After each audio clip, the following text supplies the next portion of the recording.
Welcome back, everyone, to another episode of the Flex Zone. This is officially the Week 1 waiver wire episode. If you see me looking a little disheveled, your host, Sohan Ahmad. It's not been the best week. Started off 0-2. I think a lot of people could say. Kind of pulling my hair out, especially after last night's game.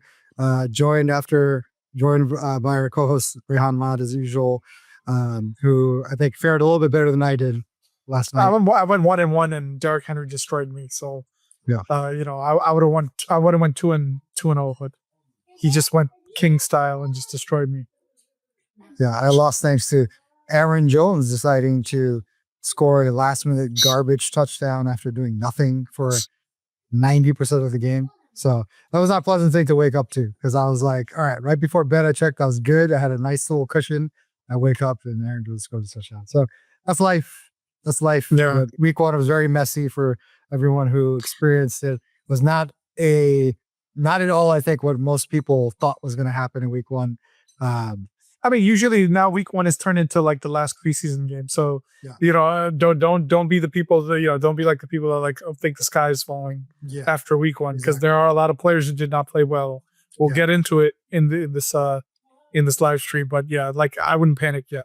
Yeah, and so just for everyone who's joining us for the first time or doesn't remember what last year was like, so waiver wire episode. This is week 1. We didn't start in week 1 last year, so we're starting the whole season fresh this year. Obviously, we didn't do any waivers last week, so doing something a little bit different for this first episode. What I'm calling our draft flexes and draft hexes. I really just looked at the first 2 rounds as like kind of money rounds, and which one of those draft picks actually performed and which ones just sucked. That's what we're looking at from the flexes and hexes standpoints. And then we'll go into our normal waiver wire selections, top 3 picks along quarterback, wide receiver, running back, and tight end. Only skill positions. We're not looking at defenses or kickers. So with that, if unless you have anything else you want to let's dive right in. Let's dive right in. So yeah, our again, I looked at the consensus kind of top 24 ADP players and looked at where did we in the draft, who are those guys that really, really performed to their draft level, right? So there were about 8-9 players, I'll say, going to the 24th person. If we start with, one of the top consensus guys, Bijan Robinson. He had a good fantasy day, although I'll argue that it was a little questionable because he only ran 24 yards on like 10 carries. Most of the damage he did was on that first reception. Yeah, if you take away that long catch touchdown, he didn't have a good game. Correct. 12 rushes for 24 yards, that's terrible.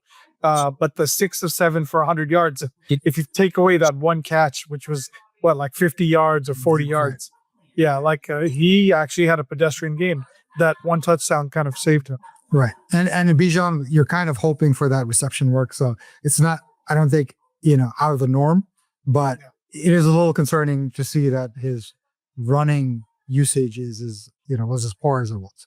But it's also week 1. So I think what they're trying to do, it's a long season. They don't want to just kind of hammer him to the ground. Exactly. Yeah. And they were playing the Bucs, who were also kind of, all over the place to start the game. So I think everybody was just kind of, getting their groove back. Then game 1, we had Saquon, obviously, again, not like a, monster 2024 type of Saquon game, but he still did have a touchdown. He had a decent amount of receiving work, and, it was solid start to the season. Nothing crazy, but I think the key thing to look at with Saquon is this year they have no Gainwell. Right, They have Shipley as his backup, which means they just care. And now they just got Tank traded for Tank Bigsby. They traded for Tank Bigsby. So just for the people that aren't aware, Tank Bigsby was in Jacksonville, but they had too many running backs, so they traded Tank Bigsby to the Eagles for a fifth and 6th round, sixth round pick and a 5th round pick. Yeah, and, Saquon also got vultured by Mr. Hurts, Jalen, like he always 2 does. Rushing touchdown. Hurts. So these are all things that we kind of knew was but just hurdle. Look at the usage. You look at the usage: 18 rushes, 60 yards, right? 4 catches out of 5 targets. So the volume is there. He's going to have, I wouldn't say Christian McCaffrey type volume, but pretty close. He's definitely getting workhorse. But the quality of his volume will be much better because of the offensive line and the offensive round. Yeah.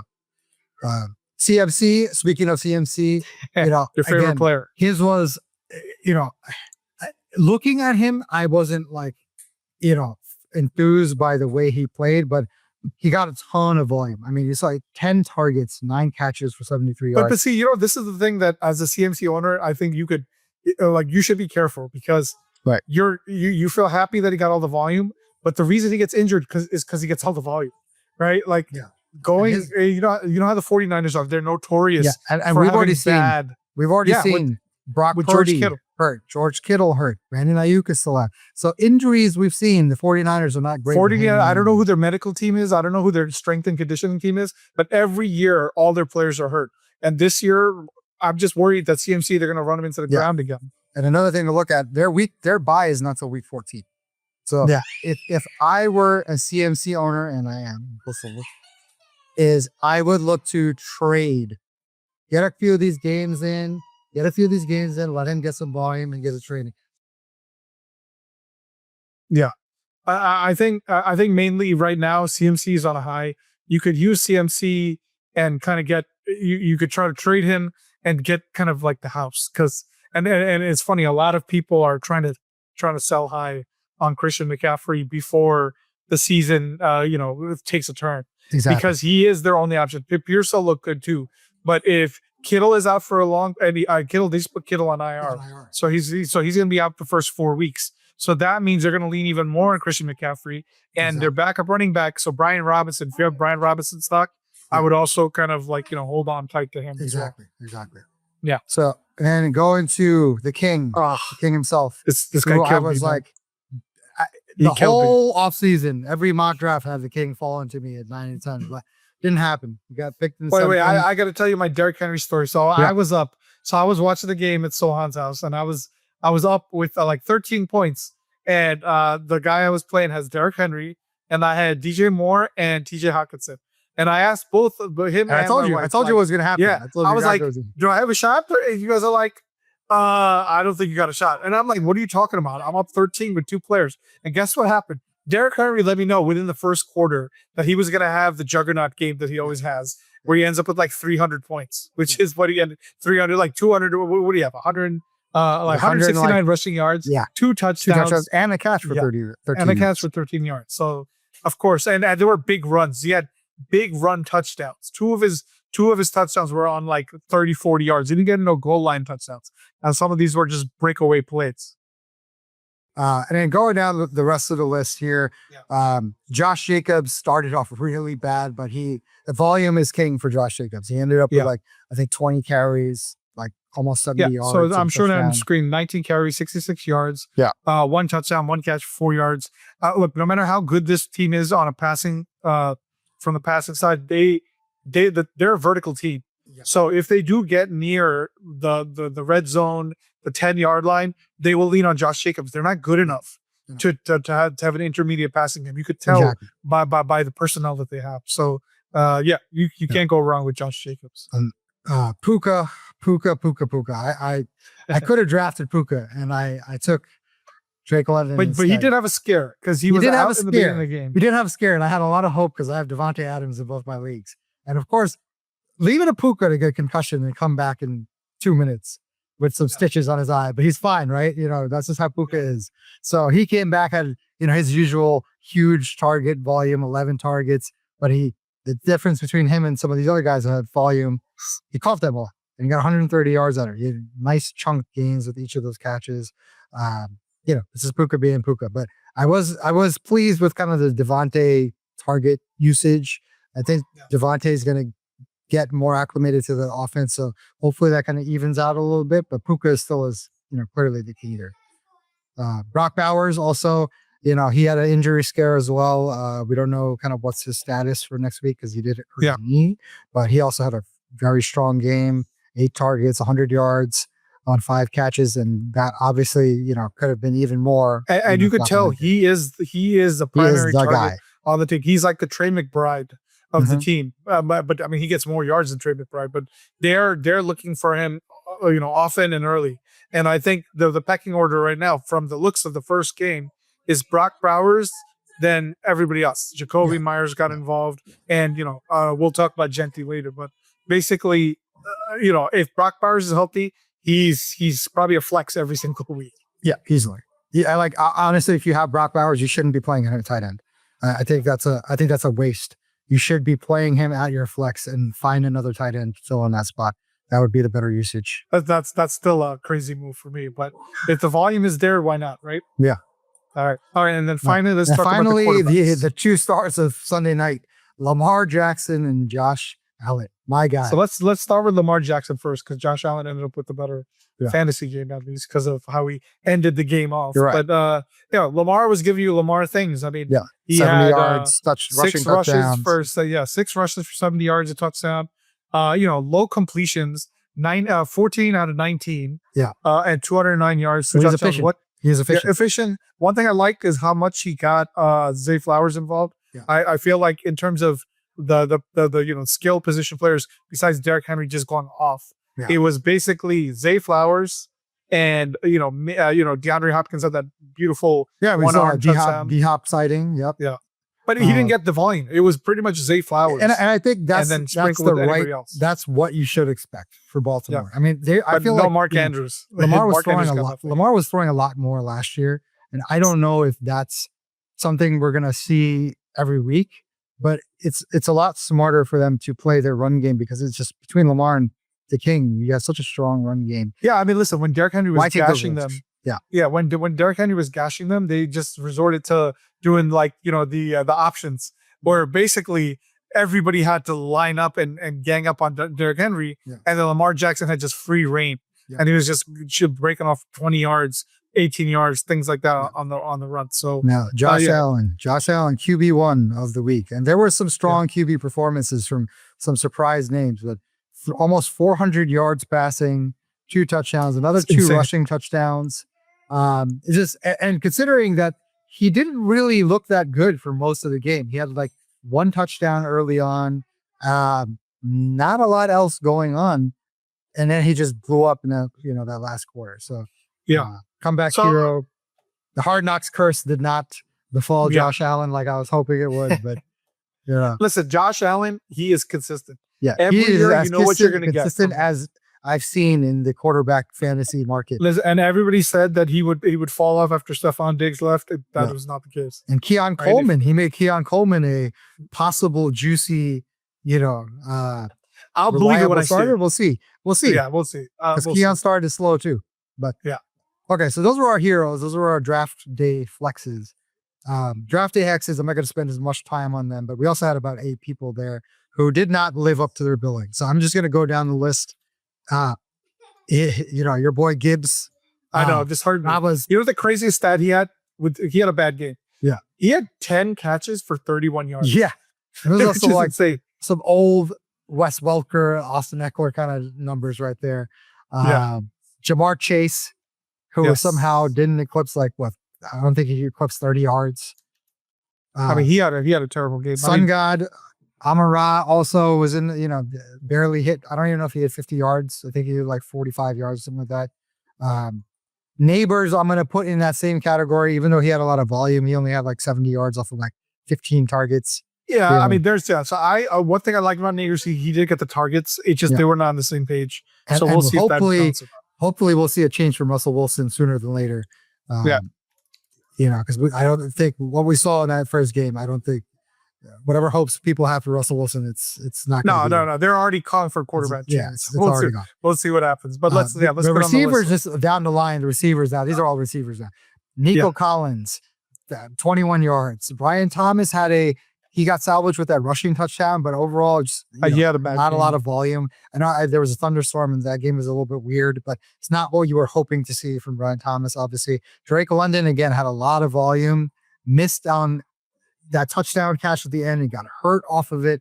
So, it's promising to see the volume and where he's getting the volume, but just the work. But we got to see the effectiveness of it. The production wasn't there. Hopefully the shoulder injury is not anything serious and he comes back and kind of can rebound off of that. And then last and probably the worst of them all, AJ Brown, who may as Listen, well not have played. as a person who had AJ Brown, on his team last year, this is the quintessential AJ Brown game. Like basically, he doesn't show up for a couple of games, then he has an explosive he's gonna game. have an explosion game, but it's not consistent. It's just not the Eagles' offense. I just can't trust him. You know what the problem is? Jalen Hurts these last couple of years has regressed as a passer. Yeah. He's turned more into a rushing quarterback. He takes less risks. And look, it's working for them. They won the Super Bowl, so he has no reason to throw the ball. I mean, when you consider their defense, it makes more sense to be a run-centric team. And I don't think he cares about the numbers. He just wants to win the game. He doesn't. Yeah. All right, so let's jump into our waiver picks, because this is where kind of like the decisions need to be made. With this upcoming week already finished, now let's talk about the players we want on the teams. And if you play with Fab, how much would you bet on them, or put up for them to bring them on your team? That's how we play, and that's what we're going to kind of dig into our kind of recommendations based off of. But obviously, take that with a grain of salt and make adjustments as you need to. So we'll start with our quarterbacks. My three, I think, of course, I got to start with my boy, Captain Rogers. Captain Rogers is back. He's looking good in that black and gold, man. Looking good, throwing well. The stink of New York Jets is rubbed off of him. He got his little revenge game, and now he can continue on the season and hopefully get DK Metcalf a little more involved. But 4 touchdowns off of a fairly efficient game. 22 passes, not even 250 yards, but clean, no interceptions.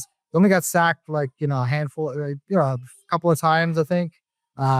Wasn't running a lot, but I think that's what you want to see. I mean, he's 40 years old, so I wouldn't be running. They protected him mostly well. He was hitting the throws. He was scoring quick, and hey, they won the game on top of that. So Aaron Rodgers, for those of you guys who didn't get one of those star guys at the top, there is some juice. And I was saying this during the draft, there's some quarterback juice if you're willing to wait towards the end. But and in our league, he's 14% rostered, so. It just depends on your roster percentage, but let's be honest.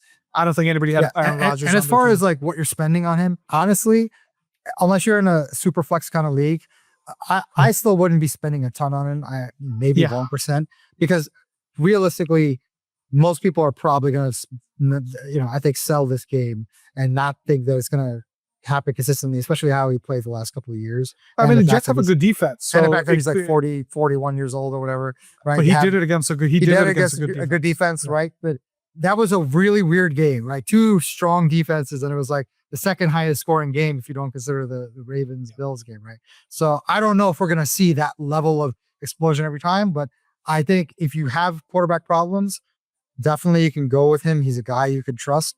But I don't think you have to overpay for him. That's all I'm saying. I don't think the market's going to be rushing out trying to get Aaron Rodgers, especially when you got a couple of younger guys, especially, a guy like Michael Penix, who has a nice little set of offensive weapons around him. Even though that game, it took him a while to kind of get going, they didn't really get the receiving game going either, right? So if that starts to tick up, the Michael Penix stock is going to rise up even more. He actually rushed too. He rushed, which is not part of his game. Heroic. It wasn't great runs, but they were heroic plays. I don't know if you saw that play where he somehow kept his knee from going down. He stuck his hand in the ground, went horizontal almost for 3 yards, and just got it across the line.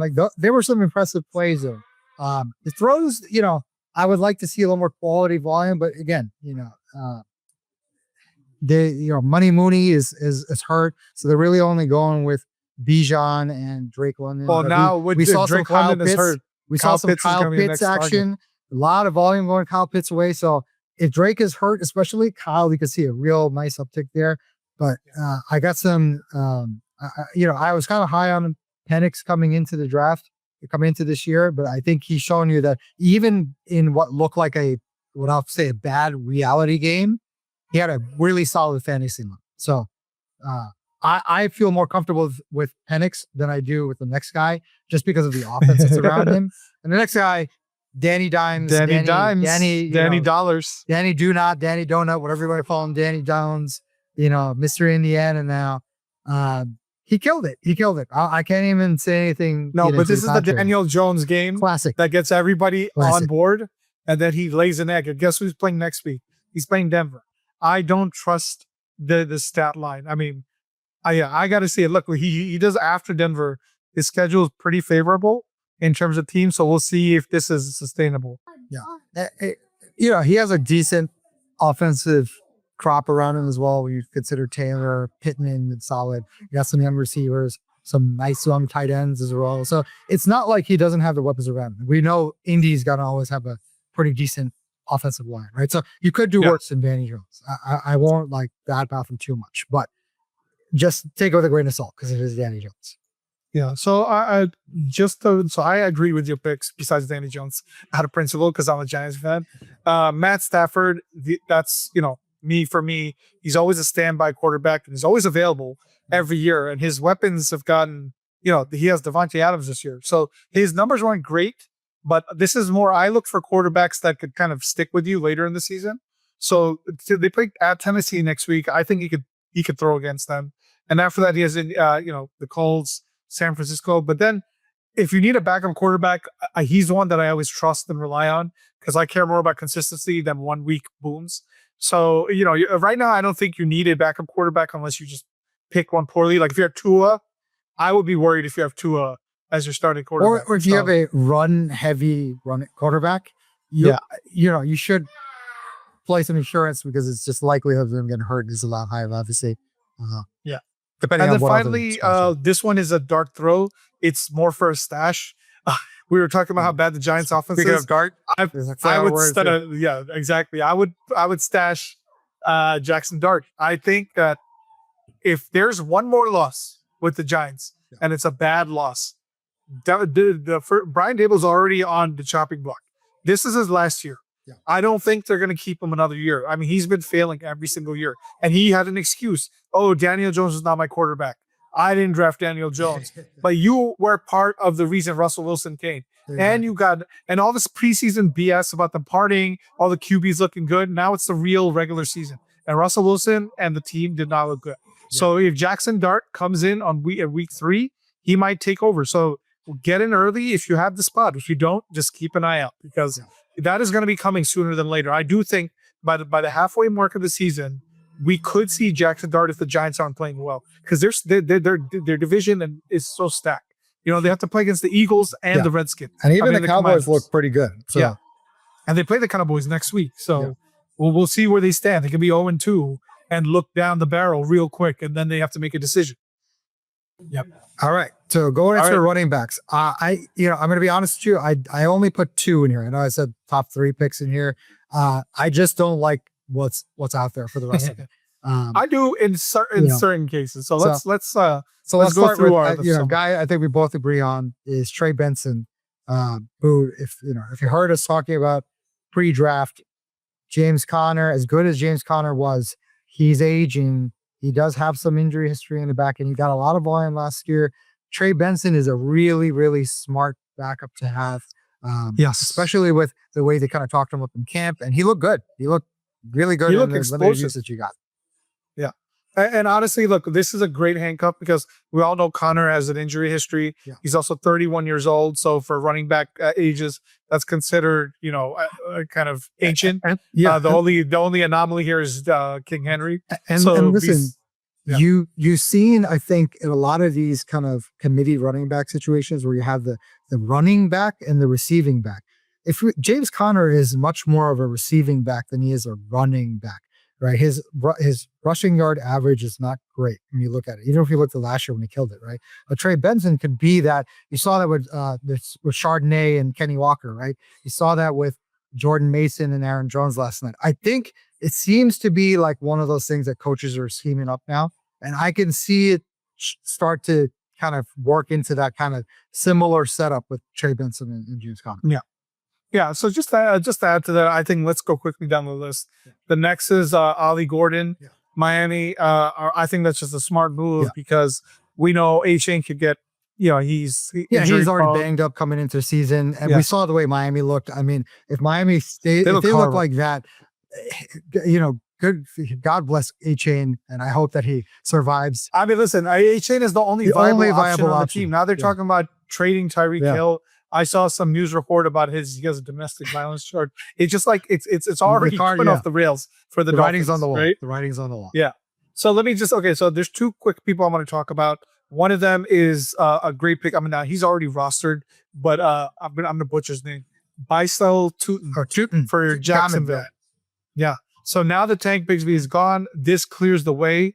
Now I think Travis Etienne is doing the old Etienne show where he's gonna ball for the first couple of weeks, but Tootin's right there to pick up the slack in case Etienne gets hurt or in case he starts floundering like he did in the previous season. So to me, he's 57% rostered, but if he is out there, you should get him. He should be on your radar. And then finally, Najee Harris. So Najee Harris didn't get a lot of run. We know Mario Hampton is the alpha on the team for now, but Najee didn't get run in this game because he was out all training camp. He had an eye injury for fireworks, but he appears to be fine, but he was not in game shape. So I actually look at what happened in week 1 as kind of an outlier. I do think they're going to do a split. And the way the Chargers are, the way Harbaugh is, he wants a veteran in place. And also, Hampton made a mistake that almost cost the Chargers the game. Right? He was supposed to lay down in bounds at the end of the game, and he went out of bounds, and it left time on the clock for them to almost give the game away. So and week 1 was a weird week across, and teams that we expected to be run heavy were throwing a lot. Teams that we thought were going to be throwing a lot and running a lot. So it was a little bit of a twilight zone week 1. So I think week 2, week 3, you're going to start to see things normalize a little bit and things to fall into the expected behaviors. So just keep an eye out for that. All right, so now let's go to our top waiver wire picks for wide receiver. Wide receiver. I think number 1 here is going to be Hollywood Brown, 36% rostered. Obviously we saw what he did: 10 targets, 16 targets, 10 receptions, almost 100 yards. Right? Not a great efficiency, but the volume, you got to love it. And it's Patty with a fast receiver. We have seen the history of that, right? And until Rashid Rice comes back in 5 games or 6 games, until Xavier Worthy comes back, we don't know the extent of how long this injury is going to last. With dislocated shoulder is not going to do him any favors as a receiver. And we've seen the rest of the team. There's really no one else there. So you can get him. It's by attrition, basically. And honestly, I would say he, to me, is probably the guy I'm paying the most for this week from a waiver perspective. How much is that? I'm thinking like 5% of my fab budget because it's still a receiver. There's a lot of receivers out there. I remember it's a whole season. You got to save your money for when you need this. And on top of that, he's not going to last. He's not going to be great. He's not going to be great. Don't blow your budget, but he's going to definitely be a nice add for at least the next few weeks until Rashid Rice comes back at the lists. Yeah.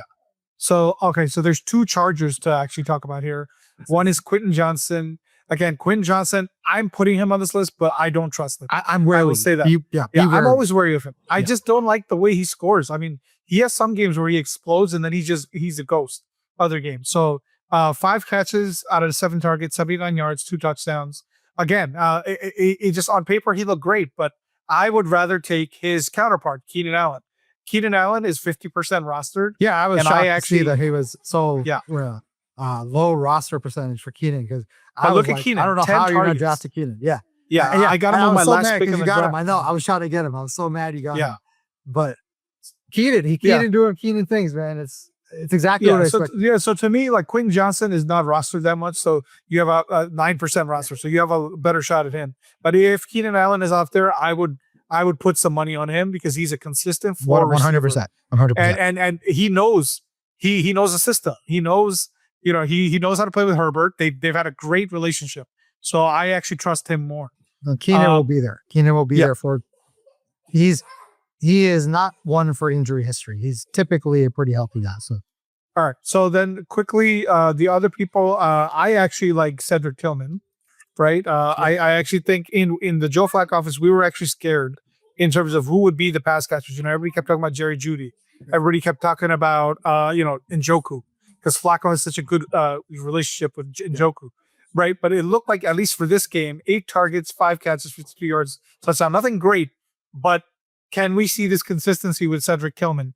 It's hard to get these alpha wide receivers on your lineup. But to me, if you missed out on Jerry Jeudy, I would take a flyer on Cedric Tillman and just see if, and look who they're playing next, Baltimore. right? There's some teams where they're going to have to throw a lot. So that's a revenge game. You got Flacco coming back to Baltimore too. So there's going to be some spice there. I'm a little, so the Cleveland kind of offense is surprising. I know you're scared on it. Well, it's not that I'm scared. I'm just not sure where I want to go because they're essentially playing two tight ends now. They have this young rookie tight end, which we'll get to in the next section, right? But you got those two tight ends. You still have Judy.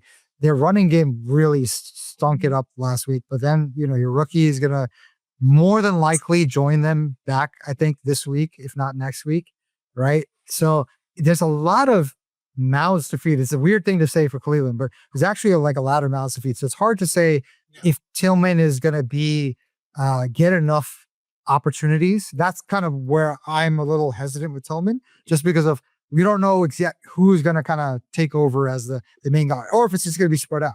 We really don't know, right? So my guy that I was looking at is Mr. Butte from the Patriots here.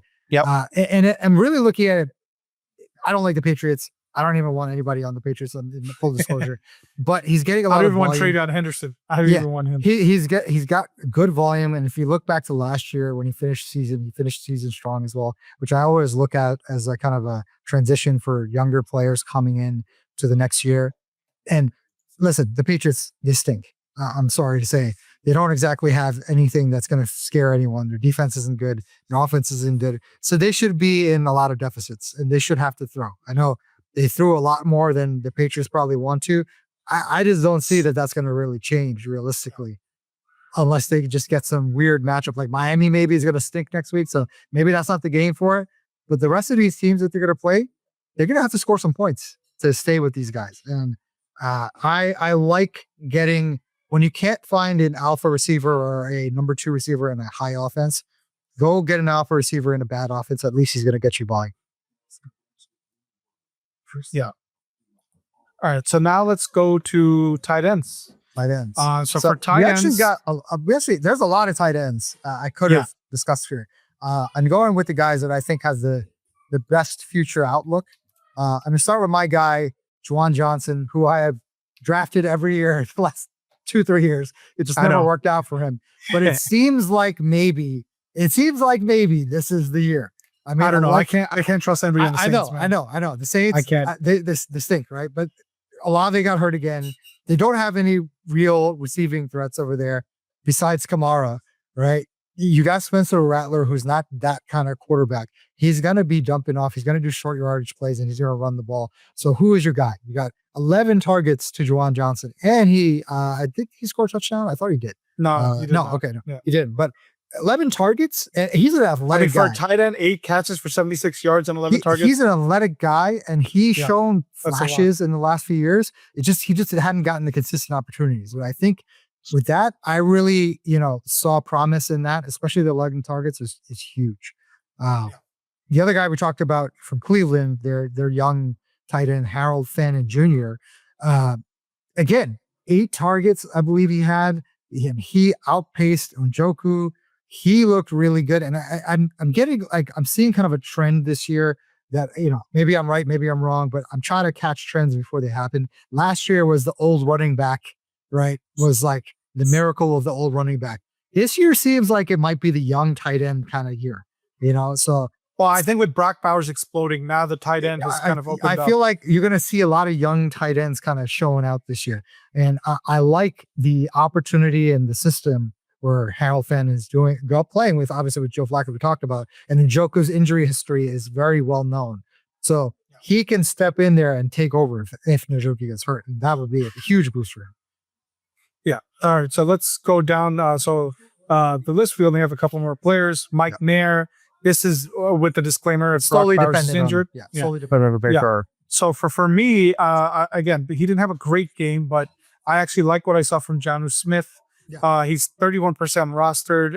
I think with him, one thing I liked, he's in the Arthur Smith system. So Arthur Smith is not good with tight ends, right? He's more of a running, boring, basic coach. But what I watched from the game, Aaron Rodgers kept waving off the calls and just started being Aaron Rodgers. Yes. So Jonnu Smith had 6 targets, 5 for 6 for 15 yards, 1 touchdown. Again, not great, but I do think, and he had more action than Yeah. So I do think they brought Jonnu Smith in here to be that receiving tight end that could help the team. So again, I wouldn't say like he's a must add, but if you're already scraping at the bottom of the barrel for tight end, and I think also with Pittsburgh, right, we didn't see really much of Caleb Johnson, but if we saw, Kenny Gainwell surprisingly kind of was a starting running back.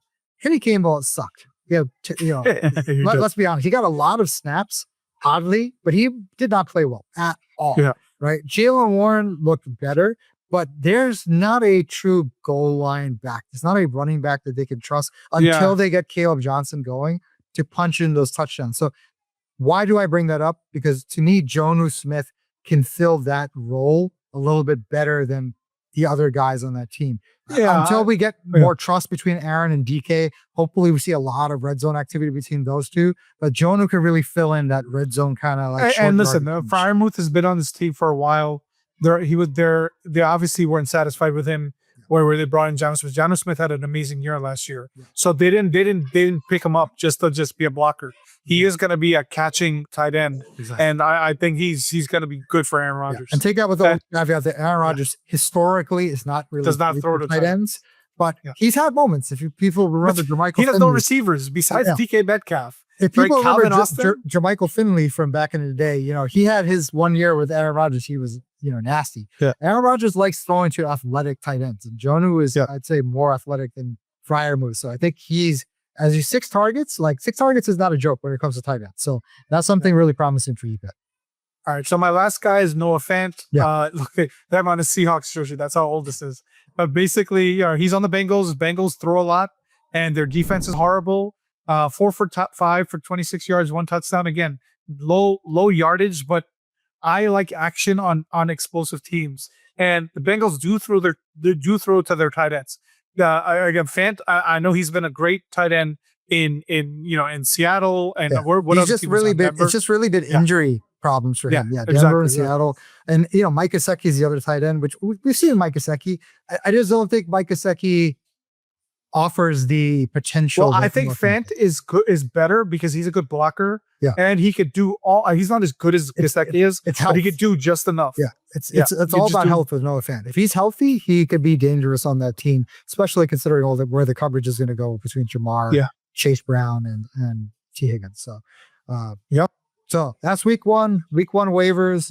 Hopefully, you guys are not in as dire need in the waiver help as I am this week.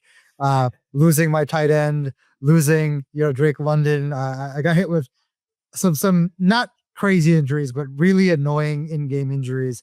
You have George Kittle, right? No, I didn't have George Kittle. I had Evan Ingram in both my leagues. He got hurt. Drake London got hurt. So it wasn't. I wasn't helped by injuries, but I hopefully it's not anything long term that should derail me, and I'll be able to bounce back next week. Yeah.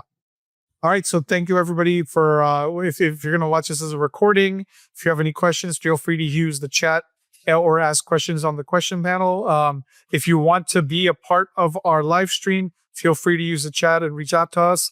When is our next live stream? I believe Friday. we're aiming for Friday night, most likely, for the matchup review for this week. So we're going to miss the Thursday game. Unfortunately, life happens, real life's going on, and we just couldn't make it work this week. But we should be able to get in our episode Friday night. Yeah.